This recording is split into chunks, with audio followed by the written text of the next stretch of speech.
Good afternoon, David Atkins, target individual. Rough day today, being shocked, vibrated, and even had a burn show up on my leg. My leg started burning. I looked down, there's a burn about this big. So that's what's going on with me. Still experiencing street theater outside the house. So today's video is going to be on neuroscience. They're showing examples of how Wi-Fi and stuff like that can read your mind. Neural networks, really good put together video I found.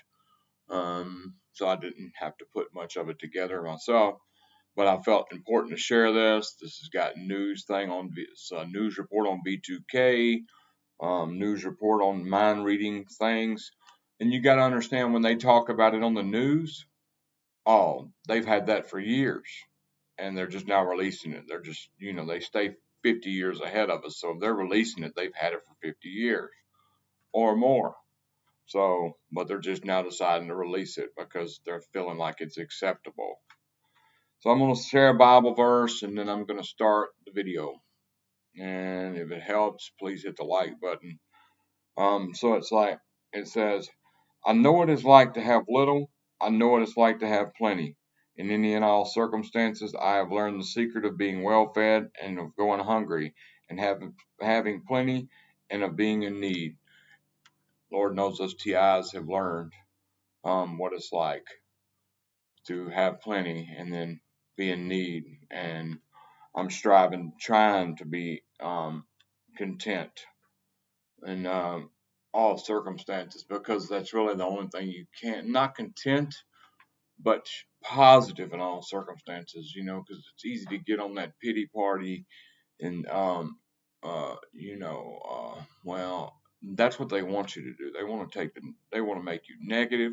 They don't want to make you angry at the world. They want to make you not walk in love. Sorry for the noise in the background if you can hear it. But yeah, they want to do all that. They want to tear you down from the loving person you was to a hateful, bitter person. Don't let them steal your joy.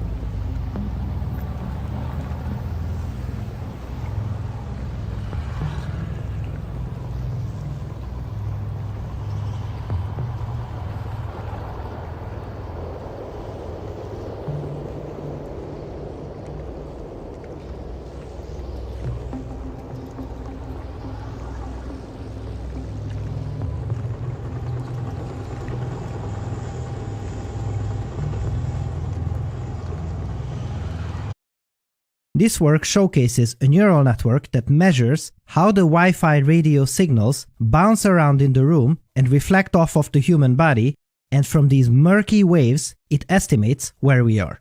Not only that, but it is also accurate enough to tell us our pose. As you see here, as the Wi-Fi signal also traverses in the dark, this pose estimation works really well in poor lighting conditions. That is a remarkable feat. But now, hold on to your papers, because that's nothing compared to what you are about to see now. Have a look here. We know that Wi-Fi signals go through walls. So, perhaps this means that can't be true, right?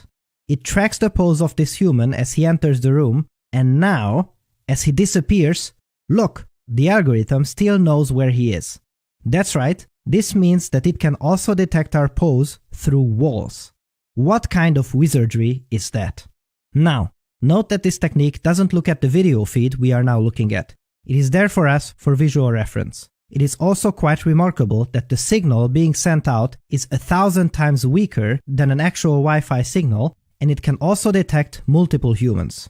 This is not much of a problem with color images because we can clearly see everyone in an image, but the radio signals are much more difficult to read when they reflect off of multiple bodies in the scene. The whole technique works through using a teacher-student network structure. The teacher is a standard pose estimation neural network that looks at a color image and predicts the pose of the humans therein. So far, so good. Nothing new here. However, there is a student network that looks at the correct decisions of the teacher, but has the radio signal as an input instead. As a result, it will learn what the different radio signal distributions mean and how they relate to human positions and poses. As the name says, the teacher shows the student neural network the correct results, and the student learns how to produce them from radio signals instead of images. If anyone said that they were working on this problem 10 years ago, they would have likely ended up in an asylum. Anything to do with reading your brain. But of course it goes further. So in this one, they said, can they understand the inner monologue, the things you're saying to yourself in your own mind? Mind you, by the way, when you dream, like your visual cortex runs in reverse, so your dreams are no longer safe. But we'll try this. So they had people watch a video and just narrate what was going on in the video in their mind. So there's a woman, she gets hit in the back, she falls over. This is what the computer reconstructed the person thinking. See a girl, looks just like me, get hit in the back, and then she is knocked off. So our thoughts, are starting to be decoded. Yeah, just think about what this means for authoritarian states, for instance.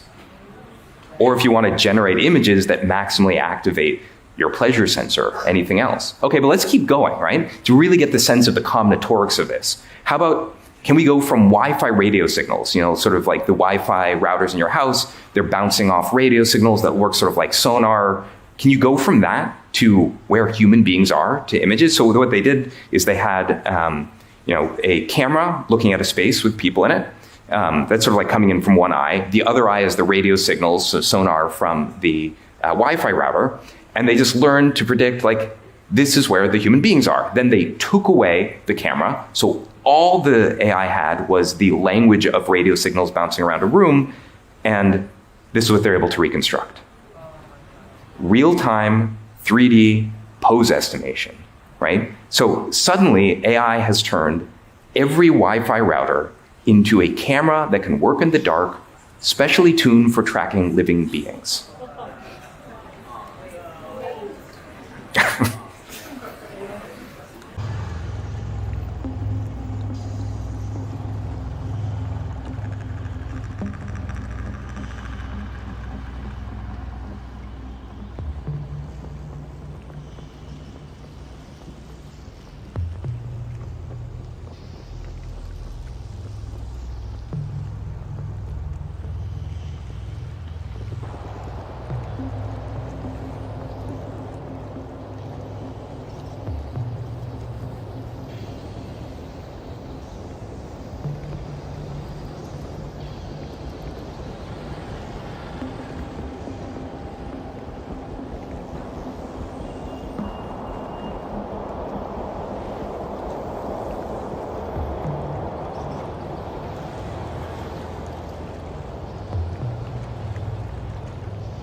This is a demo that shows the ability of tracking people through walls.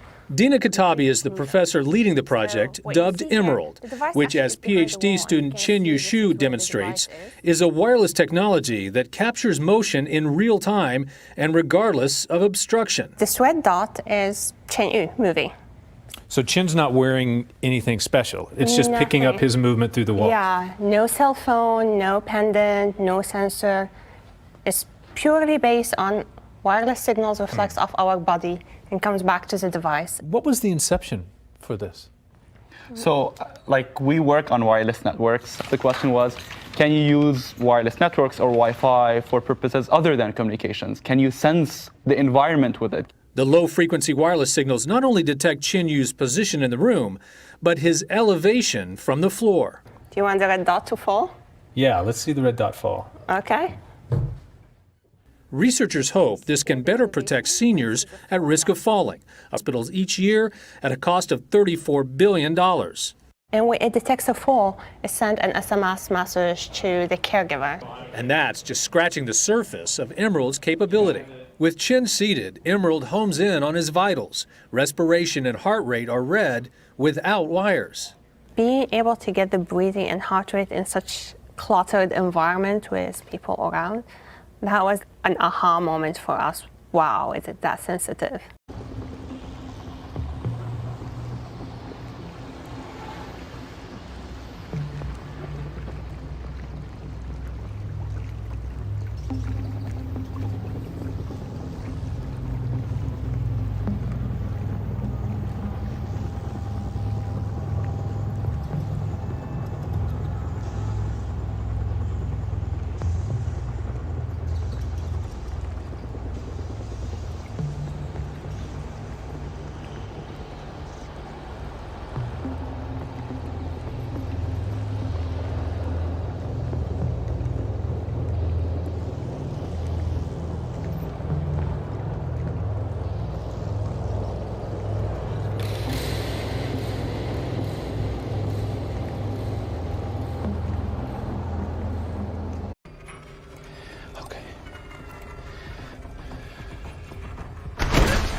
I have her. She's on the move.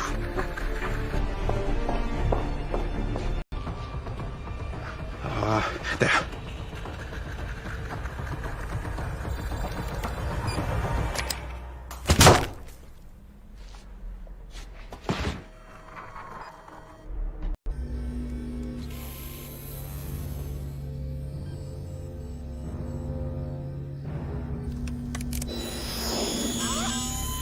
Got him. 30 yards out. Fry the bastard.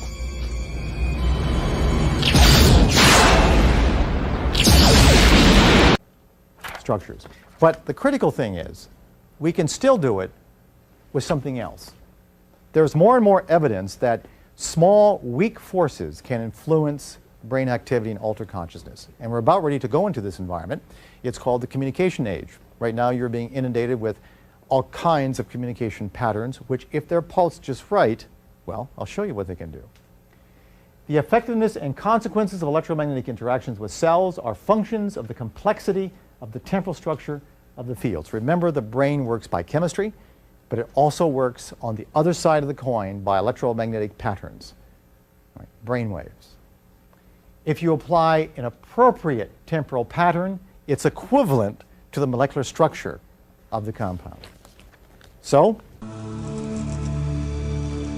what we've been doing recently is generating words as magnetic patterns. And even though the person isn't hearing it through their ears, their brain is interpreting it. So they're actually having fragments of experiences as if they're hearing it when in actual fact they cannot be. You know, where are these thoughts coming from? You know, where are these thoughts coming from? You know, where are these thoughts coming from? Experiencing severe mental anguish. The microwave auditory effect, remote neural monitoring, synthetic or artificial telepathy, the voice of God, and V2K, most often describe direct mind-to-mind communication obtained by technological means. Unfortunately, this type of patented covert verbal harassment has been abused, and the victims harassed for many years in high-level experimental operations, 24/7. Many victims have awoken to a reality of a monstrous program. Hundreds of people in the valley say they are hearing voices in their heads.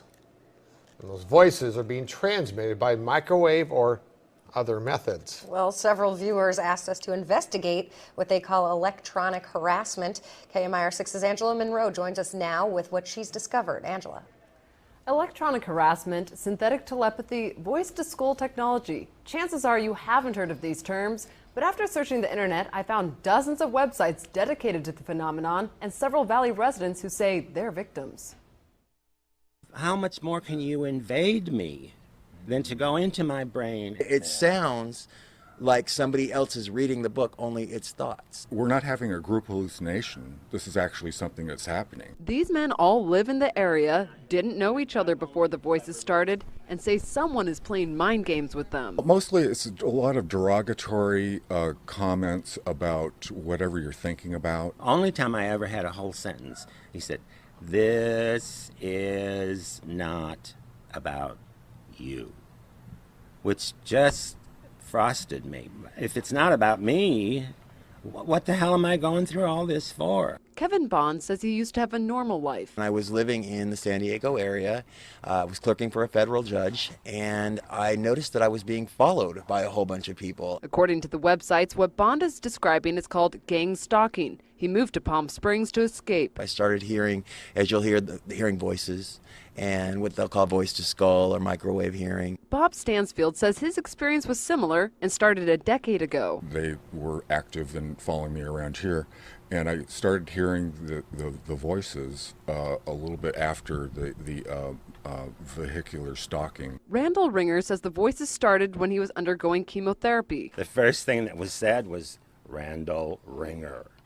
And I sat up straight and I went to into the bathroom, and I looked in the mirror, looked myself in the eyes, and I said, did that really happen? Bond says he's found more than 300 victims locally and is tracking others across the state through billboards. You're a part of a controlled set of experiments that are happening in real time across you and millions of other people. We're guinea pigs. You're guinea pigs. You are guinea pigs in the box, pushing the button and sometimes getting the likes. And they're doing this to keep you in there. Where are these thoughts coming from? Can you explain quantum entanglement communications? Yes, I don't think most people understand what I'm about to say anyway, but I will. The way quantum entanglement works is that you can take two particles, quantum entangle them, and then take those two particles and move them at any distance in the cosmos. And let's just say, for example, if you quantum entangle two electrons and you have them spinning in the same direction, and then you take one of those electrons and you shoot that thing out 100,000 light years from the original. If you then rotate the spin on the one electron, if you modify it so that its spin changes, the quantum entangled electron at any distance will simultaneously, in no time, switch its rotation also, because they're quantum entangled. So these communication systems are taking advantage of this aspect of quantum mechanics that most people can't wrap their heads around, and this is what they're utilizing. It's just the new level of science that affords us the ability to communicate at any distance instantaneously. I've heard about this. I've tried to dig into it, and it's hard to understand. It is hard to understand. It would be my best way to put it is that when electricity first came out, it was very hard for a lot of people to understand what Nikola Tesla was getting at. But everyone was using it before they even understood it. And this is just where we are right now. It's just a new technology. It's a new conversation. People don't have to understand it yet. They just have to realize it's real. What other kind of things can this? Oh boy.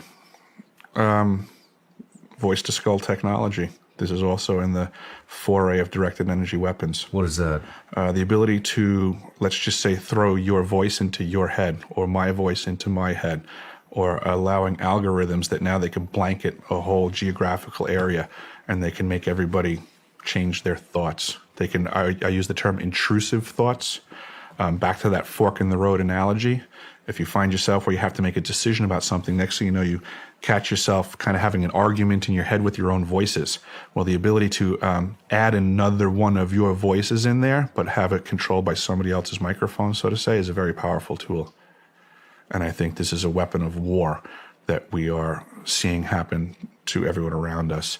The Department of Defense recently started initiating protocols for their employees, their agents, to discuss Havana syndrome-like symptoms. And on that list is that their agents are hearing voices in their head. And this is what they're getting at. This is that technology that, next thing you know, you're trying to make a decision, but there's another Sean in your head that now is actually somebody else's control. And through the manipulation of that voice, they can now push you, just like we have, the cell phones are weaponized now, the social media platforms, and they can engage with an algorithm, and they know that they can push you in a direction by repetitive information being displayed in front of you, similar to the Takistoscope in grammar school, that they can learn your system and they can learn to manipulate manipulate it on a personalized level by just assessing you, what the things are that you're interested in, what are your weak points, what's the crack in the dam, what's the angle of attack. And it's through repetition and access. These are simply electromagnetic impulses in your head. It's not that they can't be read, it's not that they can't be copied, and it's not that they can't be just replayed with somebody else's control. I mean, I could get a voice changing thing and I could sound like you if I wanted to. I could call you on the phone, I could call your loved ones, and I could pretend I'm Sean. And they can do that for you in your own head. Why would you want to talk about history in a brain and behavior course? Because when you talk about modifying brain activity, when you talk about controlling 6 billion brains, it becomes a political issue. It's not just neuroanatomy anymore. It's not just neurofunction. It's not no longer neurochemistry. Most people don't realize this. Absolutely not. We're all part of this big experiment. What is this doing to a young mind, a teenager? Well, there's some projects going on where they're actually scanning teenagers' brains over a 20-year period and looking to see what kind of changes they're finding. Where are these thoughts coming from?